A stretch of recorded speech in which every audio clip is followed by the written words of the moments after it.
make this monkey cry. So we're going to add a metaball. So Shift A, and we're going to add a metaball right here. We're going to add a ball, scale it down using S, and we're going to just put it right in the corner. Now we're going to animate this layer. For right now, we're going to do a new material. So right now it's a printable DSF. We don't want that, so we're just going to delete that. Shift A again, search, and we're going to search for a emission. Right here, connect the emission to the surface.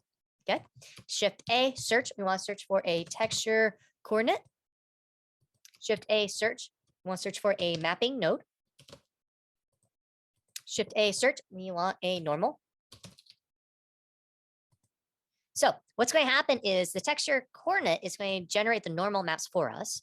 This guy right here is then going to change the rotation on it for us. So then we can specify how we want the crying to look like. Normal is going to connect to the vector here.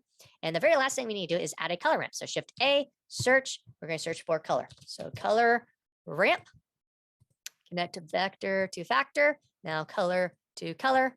Now nothing's happening. So let's go into render view. Okay. Over here, the black part, we want to turn this to like a nice blue color. I want to change the rotation a little bit. So I want to rotate it a little bit like that. Okay, now Shift D, and I just want to show you.